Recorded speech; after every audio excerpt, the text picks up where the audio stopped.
All right, guys, welcome back to the channel. This video comes from the Young America's Foundation and is titled Crash and Burn, Pompous Leftist Fails to Do His Homework Before Debating Matt Walsh. We're about to get into this right now. Bear with the audio on this video. It's a little bit low, so I lowered my mic a little bit so that I wouldn't be too much louder than the video itself. But don't forget to like, comment, share, subscribe while we watch this and break it down.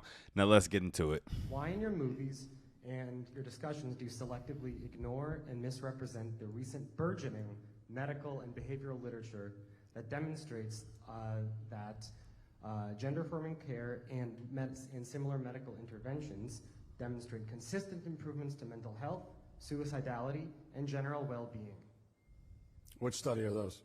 There are probably like 30 studies by this point, all produced in the last like 10 years or so. Anybody can look them up on... Okay, well just, here's the problem. Here's the problem. I'm not impressed by just you saying a study, no, okay? Because studies. Fine. Well, there could be 100 studies. There could be 1,000 studies. Them. Great. Yeah. And I have read them. Have you? Yes, I have. Okay. So I'll give you one example. I don't know if you can give me any examples, but I'll give you one example of a recent study and this was just in the headlines. It said that it proved that double mastectomies for minor girls improves their well-being. And this was a study, and it was proven, peer-reviewed. Then you read how they actually conducted this study, and you find out that they interviewed a very small selection of girls in one region of the country, all from the same socioeconomic background, and they did their follow-up, I think it was 3 months later, and based on a follow-up a few months later, they've determined that, oh yeah, it improves well-being. You see the problem here? Now, There are many, but this is the exception to the rule. Yeah, so I wouldn't say that's an exception to the rule. This just goes to show you can't live your life based on studies and statistics. It's important to look at those numbers and weigh them, but then you got to use a little bit of common sense as well. You got to go study versus study, because this guy seems very interested and invested in, the I guess you can call them the pro-trans studies, the studies that, appeal to the trans community, that make the gender affirming care sound good and the surgery sound good. But I don't even think I don't think he's really got into the opposing studies that oppose his view. And unfortunately for him, coming into this debate, Matt Walsh made a whole movie about this. He talks about this topic all the time. I'm sure Matt Walsh has looked at both studies and is also using his common sense and not just not just looking to his side only. Like he's already done the work. Whereas this guy's only done half of the work that Matt Walsh has done. I'm just assuming that he hasn't looked at any other studies. Many of I don't think it is. Use observational data with various follow-up from like 6 months to 5 years to 10 years, and they don't demonstrate what you claim. Well, you can say the word study, but what I'm saying is when you look them up. Okay, great, great. You can Google them. Yeah, and so can you. It sounds like you haven't. I've done it a good bit. Oh, you've done it a good bit. Okay, all right. Well, I just gave you an... Transgender health, PubMed, NIH, gender-affirming care, and I mean it's okay. Let me ask you this. Anybody can look at this. What's your name? Jacob. Jacob. Let me ask you this. How do you think they would have large-scale, long-term studies about the effects of these drugs and these surgeries on children when we only started doing it to children at a large scale a few years ago? So how could that even exist? Yeah, good point. I think scale is probably one of the more prevalent challenges of these studies. Okay, so we're already hearing that there are challenges in these studies. Every study has challenges. Like any scientific truth, like all of the scientific truth that we take for granted today, they're built on methodologies that fundamentally have flaws. Like if you want to make a specific critique, you can do that. If you're talking about Well, if you're talking about sample size, they're very well demonstrated statistical results that you don't need 10,000 people to get like a statistically significant value. Every study has challenges, but what Matt Walsh just brought up and what he just acknowledged out of his own mouth is that it's a significant challenge, and it almost makes the study it makes the studies that he's citing lose so much weight. because they're using a small sample size.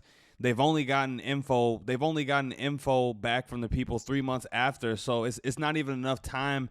You know, they should have waited for the benefit of everyone else who will consume, look at the study and hold it to be true. They should have waited out a little bit to see how it actually plays out, if they actually had the people's best interest in mind. But I doubt it. Yes, No, you do. don't. Here's No, absolutely not. It's like a very basic statistical Jacob. fact. Here's Jacob. A sample size greater than 1,000, that can that has very nice asymptotic properties. Jacob, here's what I know. If you want to even begin to claim that a study has proven that castrating and sterilizing little boys helps them in the long run, then you would need to have a large sample size of children who've gone through these procedures, and we've checked back with them in adulthood to see how they're doing. Those studies do not exist. They can't exist because we weren't doing this to kids at anywhere near this scale even 5 years ago, let alone 10 years ago. What that tells us, Jacob, is that the kids we have right now, they are the sample. Actually, okay? that's not They are the experiment. See, and this is what I'm saying. A little common sense got to be used at some point. And it's clear that Mr. Jacob didn't use that common sense. That would have saved him some embarrassment, because look, now he's a clip on YAF. But at least he went up there and asked, he asked a question, but They are the experiment. We are experimenting on children right now. That's just demonstrably, you can easily demonstrate that that's not the case. And are you, Jacob, are you able to just use your common sense as well? I mean, you can rely on studies, and you could just shout the word study at me and then start. No, I'm not you can start. Let me finish. Sorry. You can shout about studies and list random medical organizations. That doesn't impress me. There was a time when every medical organization would have told you that bloodletting is the way to cure every disease. There was a time when every medical organization told you that the vaccine stopped transmission. So, yeah. But here's what I want to know.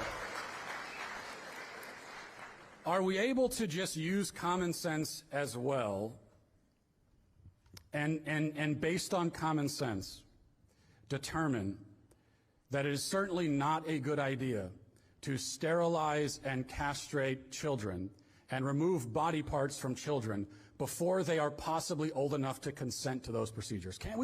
Don't we know that just based on basic moral decency and common sense? Sure, but you're trying to make causal statements about the impacts of medical interventions.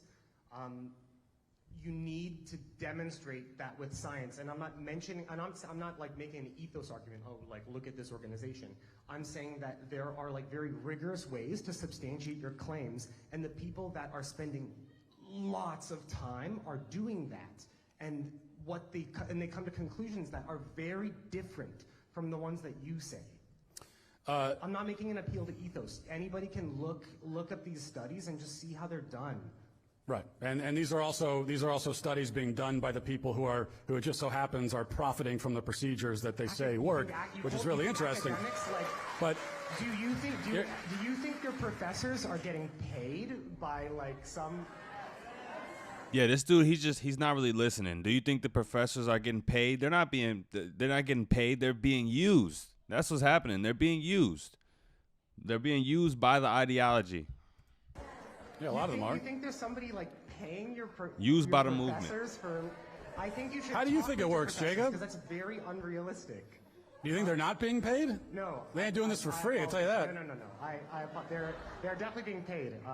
But like, if there's some shady organization paying them, like, I'm sorry, that's sort of silly.